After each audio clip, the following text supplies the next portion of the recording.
recorder wrapped in a tangle of copper wire and soldered joints that a 1970s electronics catalog would not recognize. There is a nameplate screwed into the housing, hand engraved. It says, "Threshold." And when the crew, because of course they did, because you would want to, plugged it in and switched it on, it said a name that, as far as anyone can tell, no living person in that basement had ever spoken out loud. I'm your host, and this is the Phantom Navigator. Today we're talking about the tools, the gadgets, the gizmos, the beeping boxes you've seen in every ghost hunting show since 2004. Where they actually came from, whether any of them do what they claim, and a man who built one of the strangest ones in a basement alone, trying to call his dead son back through static. Let's get into it. Elias Marsh was not a ghost hunter. I want to be clear about that up front, because it matters. He was an acoustic engineer, a real one. The kind who spent the 60s designing concert hall, dampening panels, and consulting for a hearing aid manufacturer out of Boston. He understood frequency the way a chef understands heat. He knew, better than almost anyone alive, in 1968 exactly how sound moves, bends, and dies. In 1972, his son Peter drowned at a lake in New Hampshire. He was 11. Elias did what a lot of grieving parents did in that era. Went to a medium, sat through a seance, felt nothing but the particular, specific humiliation of paying a stranger to fake a miracle for you. But unlike most people, Elias didn't walk away disillusioned. He walked away with a hypothesis. If the dead could not be summoned, he reasoned, maybe they could tune into, not conjured, received, like a radio signal already broadcasting just outside the range human ears were built to catch. He spent the next 9 years building a machine to catch it. This is where his story tangles up with a much bigger one, because Elias wasn't working in a vacuum. He was, whether he knew it or not, standing at the exact midpoint of a 100-year-old obsession. The idea that grief could be engineered into evidence. Let's back up. Long before EMF meters and thermal cameras, the very first piece of paranormal equipment was a small wooden board on wheels, a planchette, and it showed up in the 1850s, right in the middle of spiritualism boom. Spiritualism was less a religion and more national mood. Mediums held parlor seances up and down the East Coast, and the tools followed the demand. Talking boards, spirit cabinets, trumpet horns that supposedly amplified a ghost's whisper into something the living could hear. The Ouija board, patented in 1890, was originally marketed as a parlor game, a novelty that happened to tap into something people were already desperate to believe in. Here's the through line I want you to hold on to. Every single one of these devices did did the same basic job. They didn't detect anything.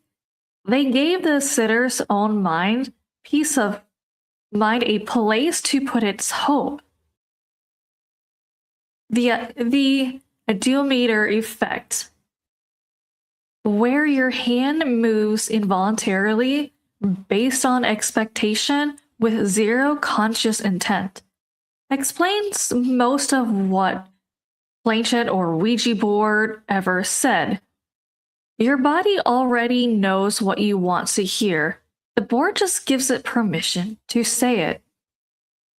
Then in the 20th century, handed grief a new toy, electronics. Electronic voice phenomena, EVP, enters the picture in the 1950s and 60s when a few researchers, Attila von Zele, later Konstantin Raudive, started recording blank tape in empty rooms and claiming they caught voices on playback that nobody in the room had spoken. Raudive published a book with over 70,000 supposed spirit recordings. Skeptics call it a textbook case of audio pareidolia, the brain's compulsion to find language in noise, the same reflex that makes you hear "get out" in a running dishwasher. By the 2000s, the tools got a lot more aggressive about it. The Ovilus, a handheld device that scans environmental readings and converts them into words from a pre-loaded dictionary, claims to let spirits speak through algorithmic word selections.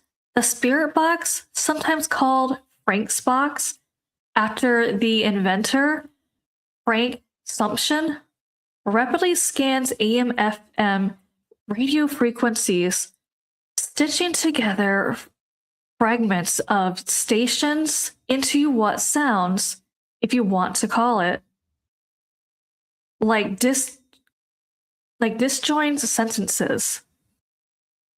EMF meters measure electromagnetic field fluctuations, genuinely useful in their original context, which is checking your house wiring for hazards. The paranormal community adopted them in the 90s on the theory that spirits disrupt electromagnetic fields. What they much more reliably detect: old knobs and tubes wiring, a cell phone in your pocket, or a space heater 2 rooms away. REM pods create their own small electromagnetic field and alert when something disrupts it. Same core assumption, same vulnerability to mundane interference. Thermal cameras hunt for cold spots, which real buildings produce constantly for reasons ranging from drafts to structural gaps in your own body, heat, and leaving a shadow on a cold wall. None of these tools were designed, tested, or peer-reviewed to detect a spirit. They were repurposed. Every one of them was borrowed from a legitimate industrial or scientific use and handed a new job by people who needed it to have one. Look, I'm not saying that to be a killjoy. I'm saying it because I think it's the saddest fact that in this entire episode, these weren't con artists building props. Most of them were people like Elias, engineers, believers, parents, people who understood machines well enough to know exactly how to make one say what they needed it to. Let's talk about why this stuff works on us even when we know better, because I know it works on me. Pareidolia is your brain's tendency to impose a recognizable pattern, a face, a word, a voice, into random or ambiguous stimuli. It's not a flaw, it's a feature that kept your ancestors alive. Better to see a face in the bushes that isn't there than miss one that is. Apply the same wiring to a spirit box cycling through a radio static at 10 frequencies a second, and your brain will assemble sentences out of scraps, guaranteed, every single time. Infrasound. Sound below 20 hertz, under the threshold of conscious hearing, has been linked in several studies to feeling unease, cold chills, even a sense of being watched. Some old buildings, old HVAC systems, and even certain wind conditions through architecture can't produce infrasound nobody in the room consciously perceives, while everybody in the room feels the dread it causes. And then there's expectation itself. Walk into a location you've been told is haunted, and your threat detection system already primed. Every creak is a warning. Every cold draft is a hand on your neck. This isn't gullibility. It's basic neuroscience. The same mechanism that makes a hospital hallway feel different at 3 a.m. than it does at 3 p.m. Even though it's the exact same hallway.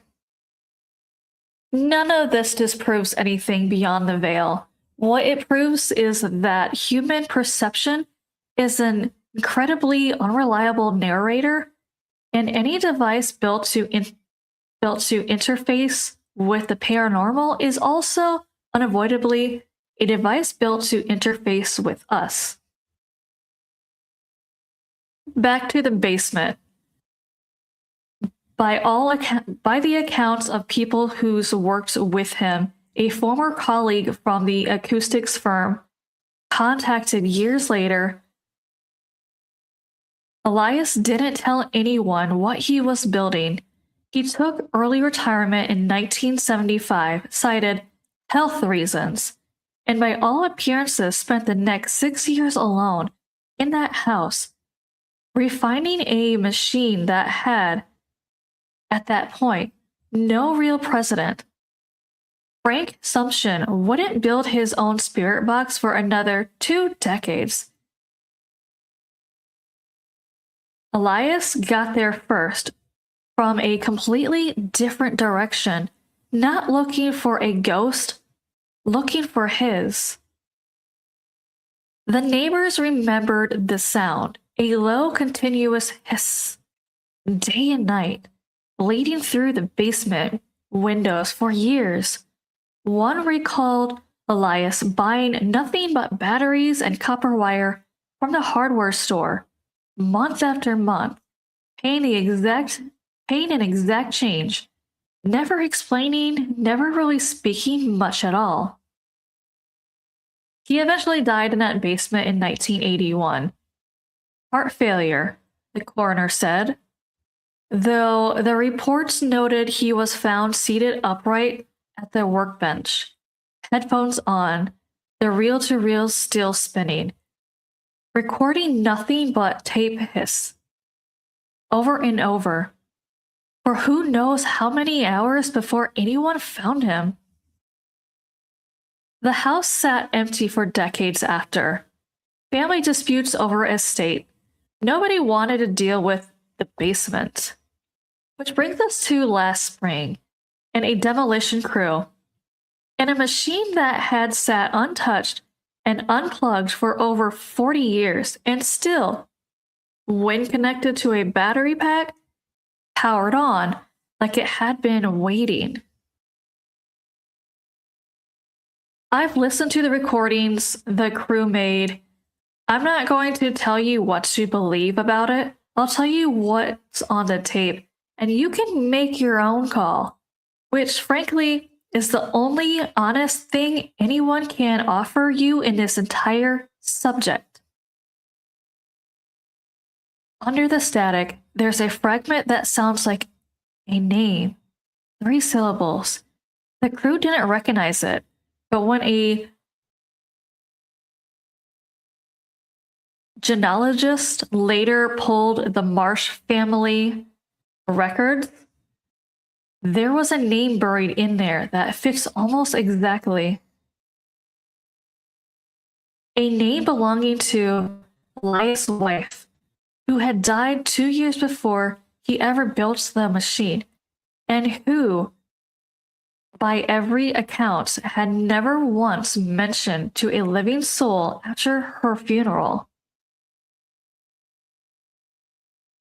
Genealogist, okay. Maybe the threshold really did catch something no signal analysis has ever explained. Or maybe a grieving engineer built a machine so sensitive to noise, so desperate to produce meaning, that 4 decades later, it's still doing exactly what he designed it to do, turning static into whatever a listener needs to hear. I'm not sure that's a less haunting explanation. I think it might be worse. So, Paranormal Equipment 101. The tools were never really measured for ghosts. They were measuring us. Our need, our grief, our absolutely relentless refusal to accept that some silences just don't answer back. Elias Marsh spent 9 years building a machine to break that silence. Whether it worked is, as always on this show, entirely up to you. If you got a piece of paranormal gear with a story attached, a spirit box that said something it shouldn't have, an EMF meter that spiked at exactly the wrong moment, I want to hear about it. Find me in the usual places, and if this episode got under your skin, share with someone who needs a reason to check their basement tonight. Okay, so picture this with me. A grown adult, mortgage, car payment, probably a LinkedIn profile that says paranormal consultant, is standing in a dark hallway at 2 a.m. holding a plastic box with a little antenna on it. And that box just beeped. And that adult's entire nervous system just went, the dead are here. Not, my walkie-talkie is on the wrong channel 2 rooms over. Not, I'm standing too close to a Radio Shack fever dream from 2009. No. Ghosts. Confirmed. Rolls credit. And now we're cracking open the actual toolbox, the EMF meters, the REM pods, the spirit boxes that sound like a dial-up modem, having a nervous breakdown. Every gadget you've watched some guy in a tactical vest wave around a Victorian attic while whispering, "Did you hear that?" And I want to be really honest with you up front. This episode has a body count of exactly 1 ego. And it's a man named Reginald Voss. You don't know him yet. You will. Because here's the thing about ghost hunting equipment. It was never really built to find ghosts. It was built to find certainty. And those are 2 very different products. One of them you can sell on a shelf at a convention for $89.99. The other, no one has ever managed to package. So let's get into it. So let me tell you about Reginald. Reginald Voss was, by every account that exists of him, which, fair warning, is not many, because history is cruel to men who peaked at renting church basements. An electrical engineer turned independent paranormal researcher working out of English Midlands in the early 1970s. He didn't have a lab. He had a shed. He didn't have funding. He had a pension he was aggressively not saving. What Reginald had was a theory, and it was this: if a haunting is real, it has to leave a footprint in the physical world. Something measurable. Something a machine could catch even when a human eye couldn't. Which, okay, credit where it's due, is not a crazy idea. It's actually the same instinct that gave us seismographs and Geiger counters. Reginald just happened to build his footprint detector out of a repurposed field strength meter he bought to test radio antennas. And one deeply unfortunate assumption that ghosts are, functionally, electricians. He spent the better part of a decade in a cold house, convinced that spirits manipulate ambient electromagnetic fields to manifest, and by the end of it, in his notebooks, which, fine, may or may not exist, may or may not be something I'm dramatizing to make a very real scientific concept hit different. His notebooks describe entire rooms he's called pots, meaning charged with presence, based entirely on a needle twitching on a meter he built himself in a shed with a soldering iron and a prayer. Reginald never once considered the fridge. I want you to sit with that. This man spent 10 winters chasing needle twitches through freezing hallways and never once asked whether the 18th century farmhouse he was investigating had, I don't know, wiring installed sometime in the last 100 years.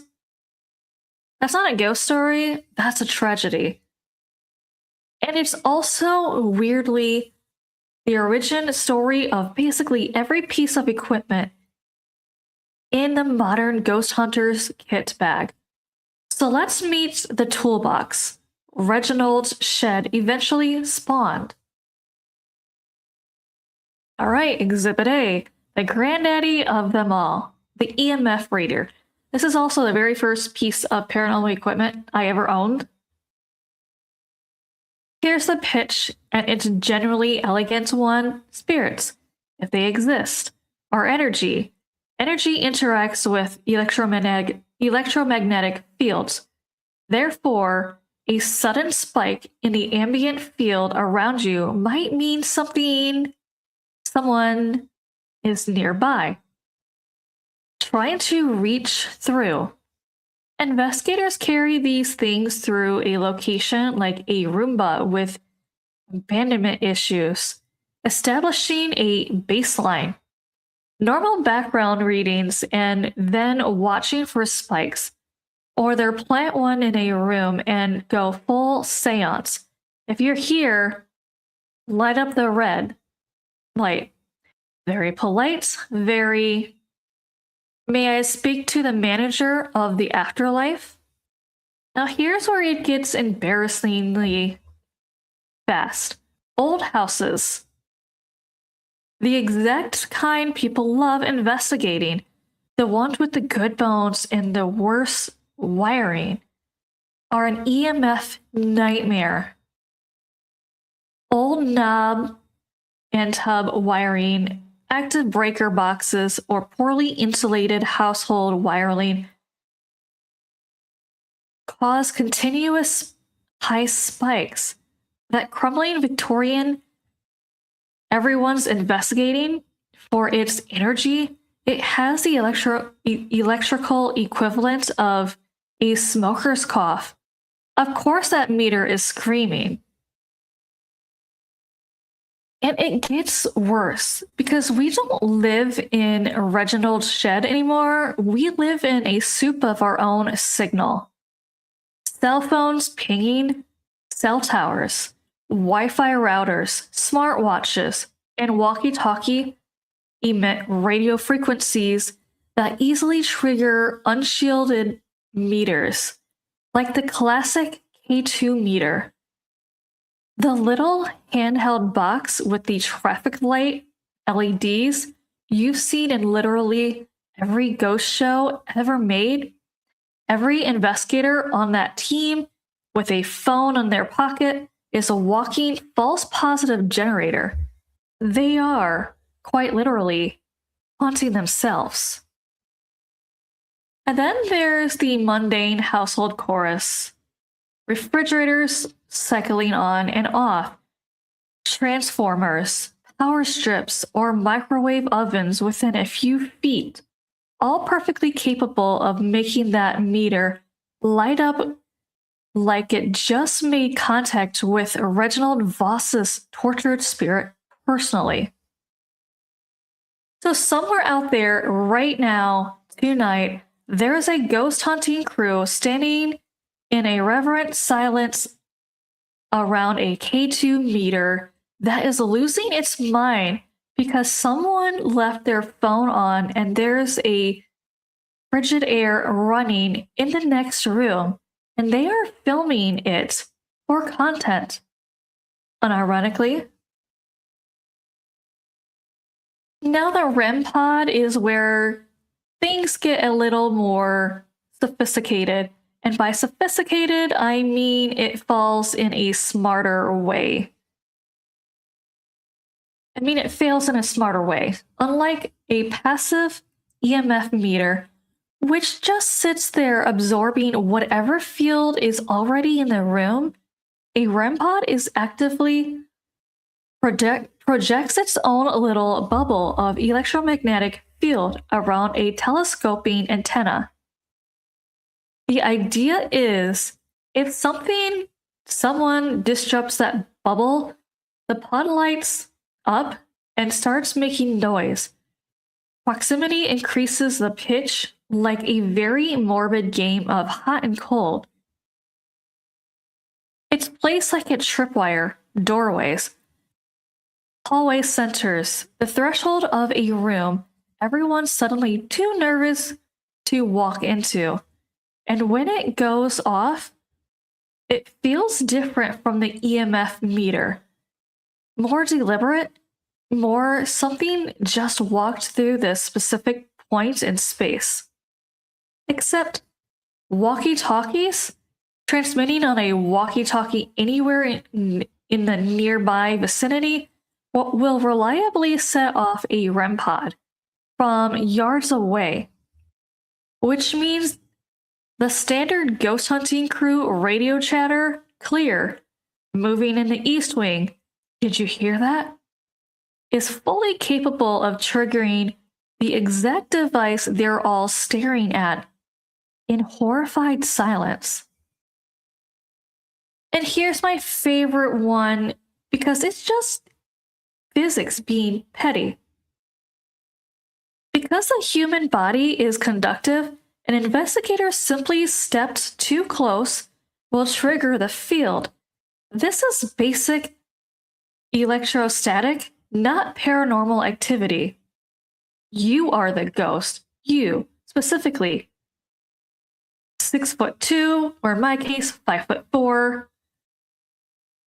Flashlight in hand, leaning in to get a better camera angle. You are the disturbance in the field. The REM pod doesn't know the difference between restless spirit and guy who got too excited and stepped forward. And then, the quietest, saddest failure of them all, the 9-volt battery drains. The circuit can become unstable, causing random erratic beeping and false triggers, which means some of the most dramatic activity ever captured on ghost hunting television is, allegorically and sometimes literally, just a dying battery having a small, unwitnessed funeral. Okay, the spirit box is one that gets people. This is the one that goes viral because this is the one that produces words. The device, models like the PSB7 or PSB11, rapidly sweeps through AM or FM radio frequencies, often at 100 to 300 milliseconds per step. The theory, and I want you to really appreciate the audacity of this theory, is that a disembodied conscious can reach out into fractured storm of radio static and audio fragments and assemble in real time a coherent response to whatever questions you just asked it out of white noise on a budget device with no hands. Investigators asked questions out loud during a live session, listening through the chaotic suite for multi-word answers that sound like a response. And sometimes, I'll admit it, it's deeply unsettling to listen to. A voice cuts through the static and it says your name. Or it answers the question you just asked. Your whole body goes cold before your brain even catches up. Here's what your brain catches up to a second later, though. High-power broadcast towers bleed full words and phrases through those fast sweeps, and human auditory pareidolia, the brain's tendency to find speech patterns in random noise, easily misinterprets those random radio fragments as coherent answers. Pareidolia is the same mechanism that makes you see a face in the wall socket or hear Yanny or Laurel, depending on what you already expect to hear. Your brain is lying to you? Exactly. Your brain isn't lying to you exactly. It's just doing its job a little too well. Pattern matching so aggressively that random noise gets sanded down into meaning. And even the clean version of the device isn't clean. Even with the external antenna physically disconnected, a strong local station signals that can still leak directly into internal tuner. There is no unplugging your way out of this one. The box is haunted by clear channel radio, not by the dead. So the most viral, most spine-chilling piece of ghost hunting evidence is in modern era is, structurally, a machine specifically engineered to generate ambiguous noise, handed to a species that is evolutionarily wired to find faces and voices in ambiguity. That's not a flaw in the spirit box. That's the entire business model.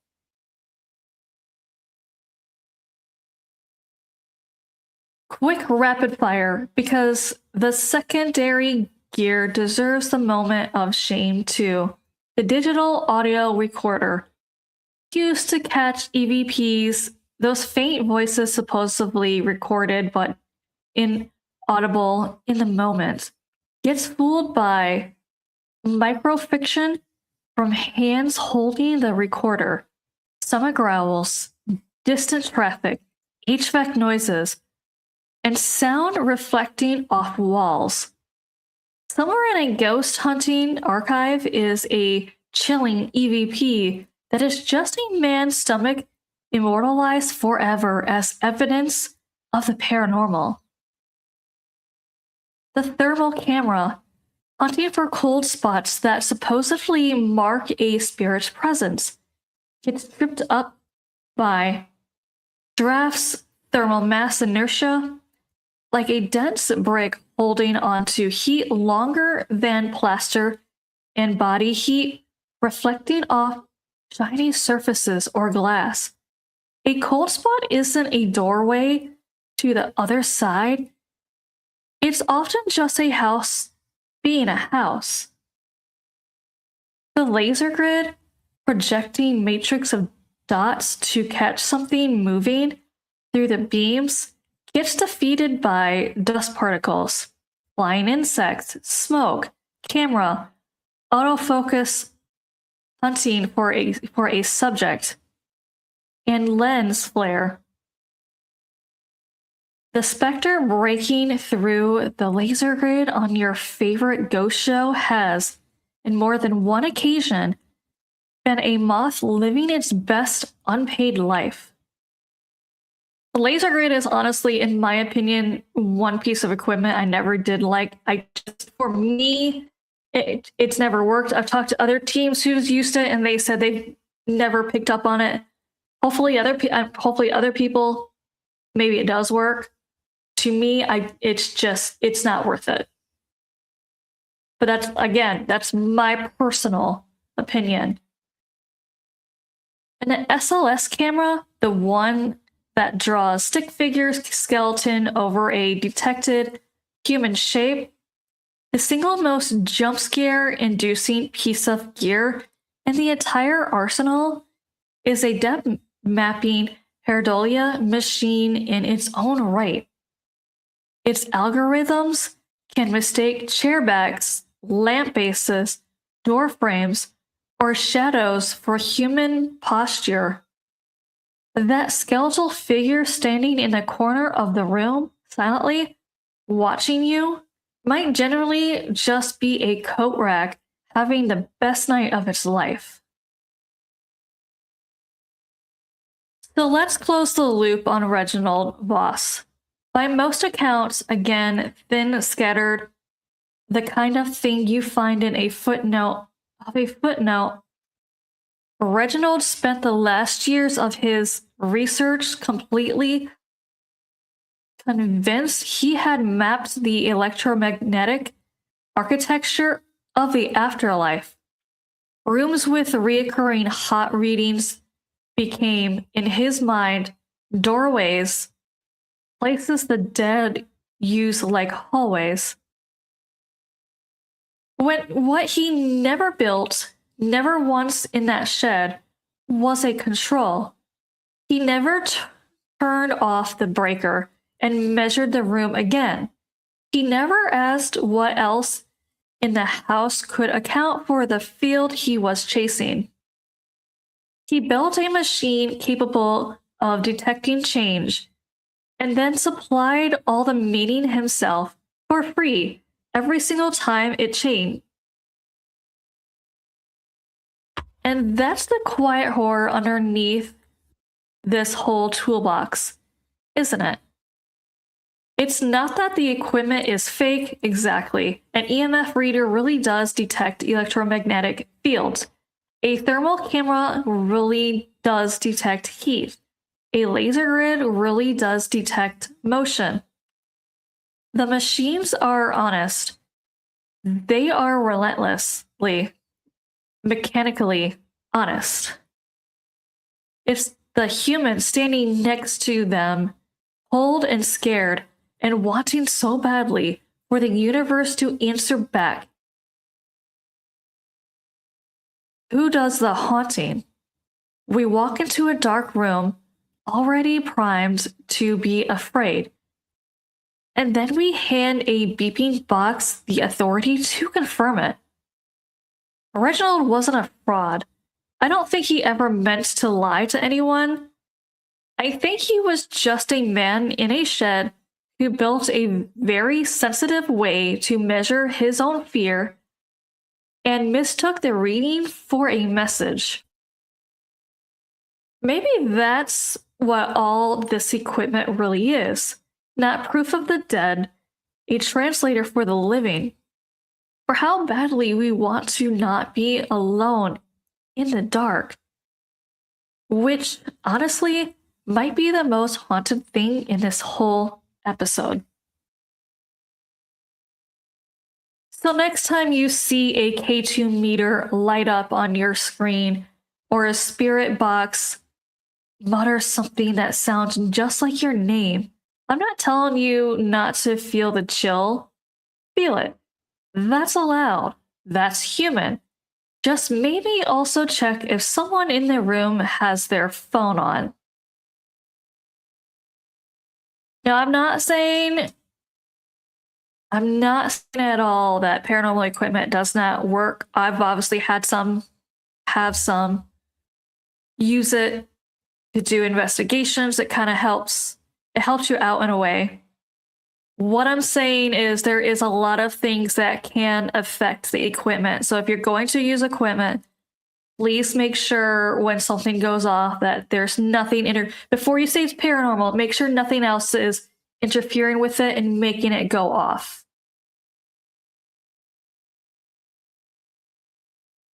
That's it for tonight's descent. I'm your host, and this has been the Phantom Navigator.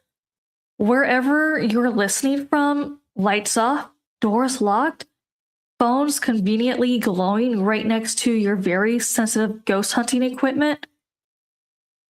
Thanks for haunting this feed with me. Till next time, stay skeptical, stay scared, and stay listening. I'll see you next time.